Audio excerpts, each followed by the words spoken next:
Hello there guys, RMP792 here.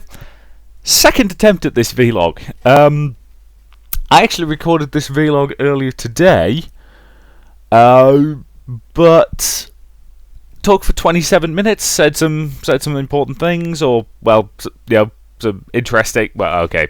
I waffled for 27 minutes, and wouldn't you know it, pretty much as soon as I went to check it, I thought, something's weird here. And then I realised I'd recorded the whole goddamn thing with my microphone switched off. There's actually a handy-dandy little button on this control thing linked to my microphone. I just press it and my microphone goes off. So, yeah, that was half an hour of my life I'm never getting back. So I have since had a snooze. I recorded that this morning. It's now 3:30 this afternoon. So I've had a good snooze, which I think I needed because, let's face it, I went to a midnight screening of Captain America Civil War. So I was a bit tired, which is probably why I didn't notice my microphone was off. Anyway, so let's try this again. So Captain America Civil War. If you've seen one of my movie vlogs before, you'll know that I basically start with spoiler-free impressions, and then I will give a sort of big glaring, flashing neon spoiler warning before I actually talk about any spoilers. So if you haven't seen it yet and you just want my basic impressions and you want to stop before I go into spoilers, that's fine, and you can come back and watch the rest later. So, overall spoiler-free impressions, it was good. I enjoyed it. It's not 100% flawless, but it's a damn enjoyable film. Honestly, my main problem with it is simply the fact that I don't like the concept. I've never understood this whole idea of, I want to see heroes fighting other heroes. I'll freely admit, I'd much rather see the heroes working together to beat a villain, but if you were going to do this concept, if you were going to do the heroes fighting heroes thing, this is about the best execution we could have asked for. It is really, really good, really enjoyable. And it manages to do something particularly impressive in that it balances everybody. I mean, this is a film with a huge cast. I mean, you're talking, 10, 12 Avengers, something like that? Plus all the supporting characters, and nobody really feels wasted. The guy who I think has the least to do is probably Scott Lang's Ant-Man, and even he has a couple of really good scenes and some great moments during the big epic fight. So, yeah, I think I can safely say I enjoyed it. It was good. There was a couple of scenes that made me tear up a little. There was a lot of edge of my seat moments and things like that, and generally it was pretty good. So that's all I've got for the spoiler-free bit. If you haven't seen it yet, I can recommend you go watch it. And one caveat to that: this is not a film that's kind to the uninitiated. If you haven't seen pretty much every Marvel movie up to this point, I would recommend you watch all of those before you watch this, because it introduces a lot of characters, but it kind of assumes you know most of their backstories and things like that already, which anyone who's seen the rest of the MCU films will. But it's a film that kind of drops you in at the deep end, because it's film 15 at this point, something like that, in the MCU. So that is my one caveat to my recommendation to go see it. You kind of need to have seen all the lead-in films first. So, right, so that's it for the spoiler-free bit. So, spoiler warning in 10, 9, 8, 7, 6, 5, 4, 3, 2, 1. So, I called the fact that Bucky must have killed Tony's parents pretty much as soon as you had the scene with the de-aged Robert Downey Jr. talking to them. That was the point at which when you saw him take out the car and steal what I'm assuming was basically meant to be a variant to the super soldier serum they use on Cap from the car, I wondered... I figured that had to be important in some way, and it was probably going to be somebody we knew who was in that car. And the second I saw Tony going through that scene, I was like, yep, it was Tony's parents, wasn't it? Because let's face it, we knew that Howard was killed in a car accident. So that wasn't exactly a big shocking twist, but it worked as a sort of emotional moment for the characters and to get them into that final confrontation. Normally, when I talk about films like this, I talk about scene by scene, things like that. I'm actually going to do this one a little bit differently. I'm going to talk about this film character by character, because all the best scenes in this film are character driven. They're all interactions between 2 or 3 characters, and those really are the best moments in this film. So yeah, I'm going to go through this in the order that IMDb lists the cast, purely because that's the easiest way to make sure I don't forget anybody. So obviously, you've got Cap to begin with. Chris Evans as Steve Rogers / Captain America. It's a niche he's fallen into very well at this point. Let's face it, Chris Evans has played a lot of sort of superhero-y characters in one form or another. Especially if you include Scott Pilgrim, or Evil X number 2, I believe, in Scott Pilgrim. But but he works so damn well as Captain America because he's so endearing. He's just got this. He works as the moral center of the film for the simple reason that he has a very simple moral code. He does what he believes is right, and he won't stand up. He won't stand up, in defense of anyone who he doesn't believe deserves to be defended. But the point is, he'll stand up for pretty much anybody. He believes that everybody deserves to be defended. Anyone who can't stand up for themselves, he will stand up for them. And that is a really good moral center to base the film around. And the camaraderie between him and Bucky works incredibly well, because it feels like the two actors have, the chemistry between them is really good. They feel like old friends, which is exactly what you need in this context. So yeah, no complaints on that front. Robert Downey Jr. Again, he's been playing Tony at this point for long enough that you get the impression he just walks on set and immediately just drops straight into Tony Stark, because he's been playing the role for so long. He knows how Tony thinks, and just that was pretty much a near perfect piece of casting when they did it. And by this point, Downey Jr. has just completely made the role his own. So again, no real complaints there. I'll freely admit the dynamic between the two of them works really well, because it's one of those things where you definitely get where they're both coming from. You can understand their desire. Cap doesn't believe that they should be controlled by people who are gonna try and use them for their own ends, and Tony basically thinking, but when we've just done whatever the hell we want, we keep getting innocent people killed. And let's be honest, a lot of innocent people died in Sokovia. A lot of innocent people died in the Battle of New York, and they couldn't have stopped that, and they did everything in their power to stop it. But I can understand the guilt, and I can understand where they're coming from. So it's a decent enough principle to base the film around, and doesn't get into some of the stupider aspects of Civil War from the comics.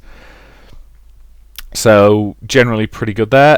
Scarlett Johansson as Natasha Romanoff. Again, she's been playing this role for long enough now that she just slips into it very easily. She's got some good scenes, and I like the fact they didn't do the obvious thing and have her side with Cap, since she was working with him all last movie. And again, you get her reasons for agreeing and going with Team Iron Man.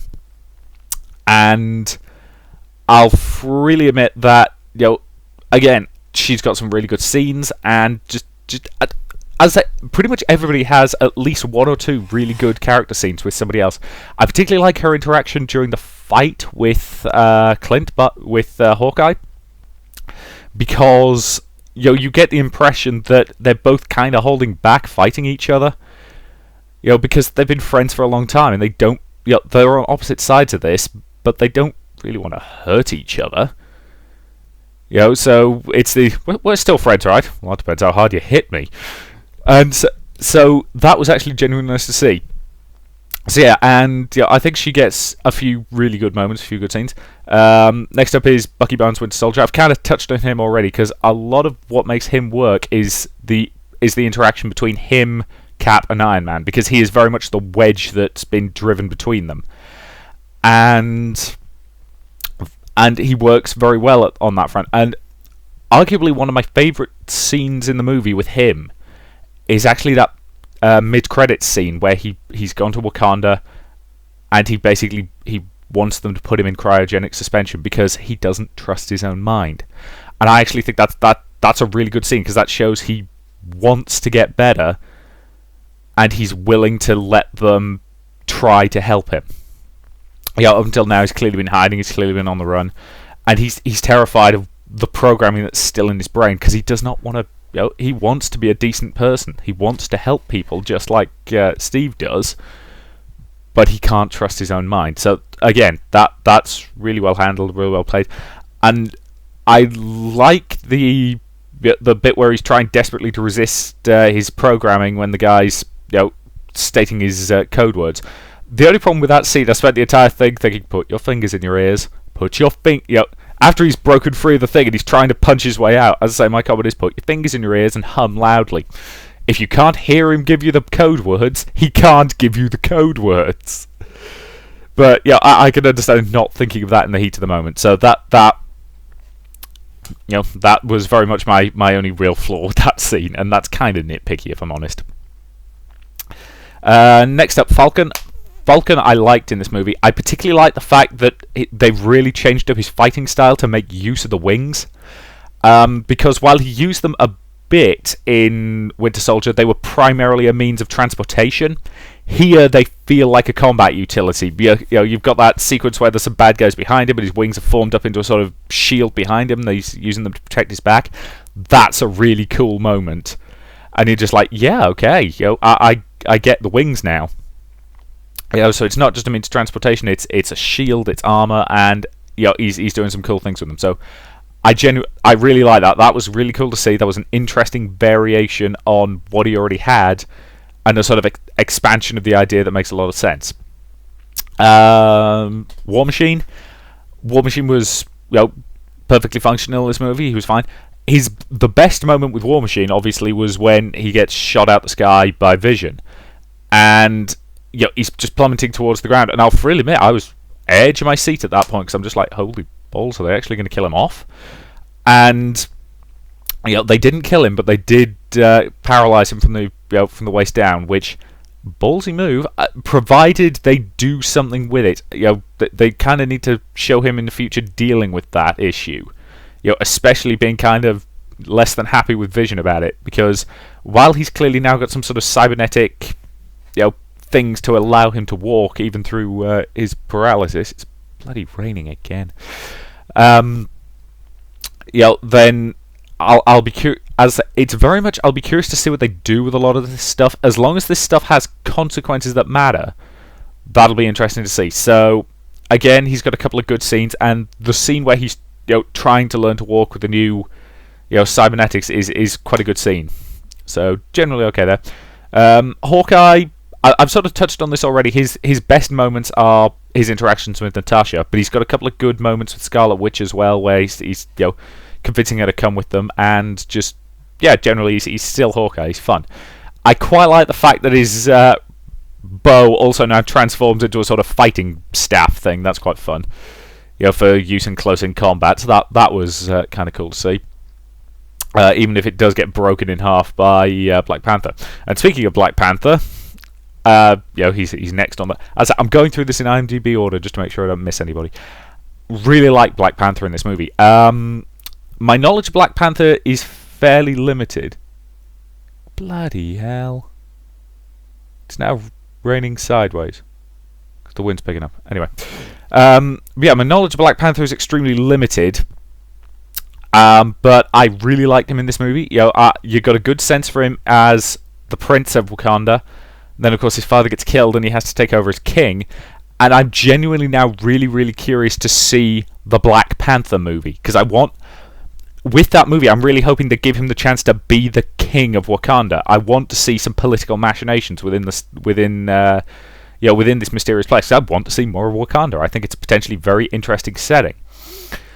And I really love the actual Black Panther costume. It's the flashes of silver that I think really make it, and it looks really badass. Especially when you've got the claws coming in and out of his fingers. That's really cool. So really like Black Panther in this movie. Very, very curious to see his film, and just generally, hopefully that'll be good. It's got promise. I like the actor they've got playing him. He's got enough charisma that I think he can do his own solo movie perfectly fine, and I'm very curious to see it. Because again, I want to see this stuff expanded upon. Next up is Paul Bettany as the Vision. Fantastic. Paul Bettany is a great actor, and I've got to say, Vision in casual wear. That is so... That first moment where he just walks through a wall and he's wearing this sort of spiffy sweater, and you're just thinking, oh, that is adorable. But he's really he's really good in this movie, and his best interactions are very much with the next person on IMDb's list, which is Elizabeth Olsen as Wanda Maximoff. And the scene where the two of them are just talking about their powers and how the world is kind of justifiably scared of them, that's a really, really good scene. And I know that in the comic books, Vision and Scarlet Witch actually end up married. I'm kind of hoping they don't go that direction here, because while I think Bettany and Olsen have really good chemistry, I'd rather see their relationship stay as kind of good friends who really understand each other's pain, rather than drifting into the romantic aspect. If they do that, fair enough, because they can probably make it work, but I don't think it's necessary to the characters, is what I will say. Side note, really love the Scarlet Witch's costume in this movie, because let's face it, they were never going to make her comic book costume work on live action, because it's ridiculous. So I'll freely admit I have a thing for long coats. I think they look fabulous, and just generally she looks absolutely badass. And I like the fact she's clearly sort of they show that she's really starting to get a handle on her powers during that opening sequence where she's pulling the gas out the building. That's a really cool moment, and her guilt over blaming herself for the deaths of those people, which, let's face it, are not her fault, because there's 50-60 people in that marketplace when that bomb goes off, and she manages to get it high up in the air, so it only ends up killing about 10-15 people, they said. So she actually saved a lot of lives doing that, but I can understand her feeling like she's failed and like she's killed people. So again, some good character-driven moments with those two. As I said at the beginning, I think Scott Lang probably has the least to do. But he has some cute moments. I mean, the best moment with him is just the bit where he's sitting in the prison cell and he's like, Pym said never to trust a Stark. And Tony just goes, who are you? And just kind of walks off. And you just do, ugh. So that was a cute moment. But yeah, as I say, could have done with maybe one or two more scenes with him, but on the whole, he was perfectly functional, and I really liked him turning into Giant Man during the fight. That was pretty cool. Just being a complete, just massive guy, just throwing big lollopy fists around. That was fun. It felt like he was huge, which is exactly what you wanted. And I'll freely admit, I love the bit where he says, throw this, and I'll throw this. And it smashes over War Machine and explodes, and it's like, oh, Jesus, I thought it was a water truck. Sorry! That was a cute moment. But, so, as I say, I enjoyed him in this film, but if you hadn't seen Ant-Man, him just turning up and being like that wouldn't make any sense. Which is fun. I'd say this does kind of rely on you having seen pretty much every MCU movie up to this point, but I'm okay with that. Next up on the list is Sharon Carter, who is okay. Didn't exactly have a massive amount to do in this movie. The best scene with her is Peggy's funeral, and I'll freely admit I teared up a bit at Peggy's funeral. Because I like Peggy Carter. She was a good character, and I'm glad she got effectively that proper out. She got a funeral, and and the characters got to say goodbye to her. I think that was an important scene to have. In this version, Sharon Carter's obviously Peggy's niece rather than her daughter, which, probably a good idea on that part. Marvel, well done, because the whole being Peggy's daughter thing was always a wee bit dodgy in the comics. But as in, well, I can't hook up with your mother anymore. How about I hook up with you instead? that kind of attitude, which I always found a bit iffy. So, yeah. So in the grand scheme of things, I think that was a change that made sense, and I'm kind of glad they did that. But again, she didn't have a massive amount to do. The romance with Cap, fine, but they didn't really have... there was so much going on in this movie that they did not really have time to actually expand on that, so that kind of felt a little bit shoehorned in. Even though it kind of bled over from Civil War, Winter Soldier a little bit, but yeah, again, a couple more scenes to kind of expand that would have been nice, but for what we got, it was fine. Tom Holland as Peter Parker. I like this version of Peter Parker. He's fun, he's bouncy, he's clearly a massive nerd. And I like the fact that some of the more advanced bits of his suit, so the eyes, are clearly tech that Stark's given him. I like the idea that his spider senses are actually so strong that he actually kind of can't filter stuff out, and that it can be overwhelming, which is part of the reason behind the sort of goggles in the suit. That's kind of a cool idea. So I'll be curious to see his film. As for the suit itself, liked it for the most part. The spider logo is a bit small for my taste. I prefer a larger spider logo on my spider suit, but other than that, it was pretty good. I still maintain the best live-action version of the spider suit is still the one in The Amazing Spider-Man, and probably The Amazing Spider-Man 2. Because say what those films might have been made purely so Sony could hang on to the rights and weren't terribly good films, but the costume department did an excellent job on his spider suit. But this one felt more like something that they could actually have made in a short period of time, so that's fine.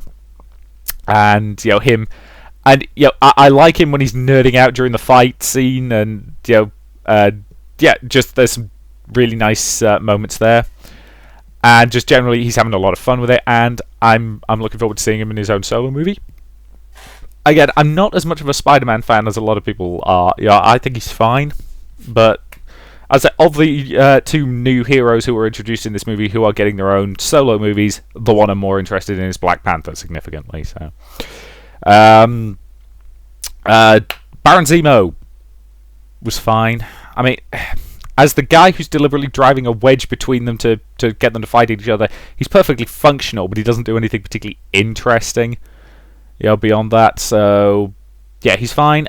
Little disappointing he never ends up in that ridiculous purple mask thing he's got in the comics, or even there wasn't even a nod to it. But then again, he's been captured rather than killed, so it's entirely possible he could turn up again and end up with the hood at that point. So, as per usual, the weak link in a Marvel movie is the villain. Let's face it, that's nothing new at this stage. So he's functional, but nothing particularly interesting, nothing more than that. After that, we're getting into the more minor characters. So, so Crossbones, didn't expect him to die that quickly. Because he basically blew himself up about 20 minutes in, which, okay, fair enough. Narrative device to move the plot forward, and really nice scar makeup on his face to make him look like he'd been sort of horribly burned and things like that. So that was good. One thing that felt like a plot thread that they left dangling was when Widow hit him with the electric things in her gauntlets, and he just shrugged it off and was like, "Doesn't affect me anymore." I felt like they were leading up to it being that Romolo had actually received some of the super soldier serum that had been stolen during the opening scene. That's what I assumed they were going with that, but they never actually explained that. Is it? I suppose my assumption at this point is probably just that he was so badly hurt that he just had no nerve receptors around there, so didn't do anything, which dodgy. As I say, not that felt like it was from an earlier draft of the script and got left in by accident. But no, so yeah, that's basically it for all the major characters. The rest of the supporting cast, perfectly fine, perfectly functional. Nobody really standing out as amazing, but nobody standing out as bad either. So perfectly competent. But there's a reason why I focused on the characters in talking about this rather than the events, because the characters are what make this film. The events themselves are all very character-driven moments, and that's why they work. As I say, I'm not a fan of the concept of this film. I didn't particularly want to see a film where all these Marvel heroes fight each other. But if they were going to do it, this is about the best possible execution they could have done, is what I will say. So it's certainly not my favourite Marvel movie, but it's enjoyable watch. I think you can definitely go see it, have a lot of fun with it. It's got it's got some edge of your seat moments, it's got a few sad moments, and it does have some genuinely funny moments. Any major complaints? Well, as I say, my only complaint, since I don't like the format, is when we were going in, because I went in with a friend of mine, and he had a few other friends with him, and so there was a small group of us, and we got into a discussion about, are you Team Iron Man or Team Cap? To which my comment is, I'm Team British. I.e., sit down, have a cup of tea, and talk this out without going for punching as a solution. Which was my general attitude, and I stand by that. This is the classic case of, if they'd actually sat down and had a longer conversation about it, they could probably have got around it. But as I said, the problem is they did not agree at all on the Accords, which is the problem. And from that initial wedge, Bucky was basically the thing that really drove them apart, which was what Zemo wanted. So, and let's face it, the film clearly ends with them basically saying, if anything really bad comes, if you need us, we'll be there to help. Which is an important thing to note. They will be ready, because they are still heroes. No matter the disagreements, if the world needs them, they'll be there.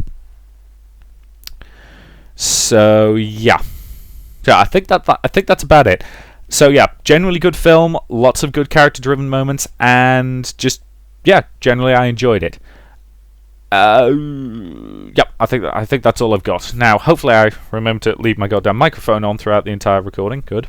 Because I'm not recording this vlog a third time. So generally pretty good. I enjoyed it. And that's really all I've got. So, I think I will say thank you very much for watching, and I'll see you in future videos.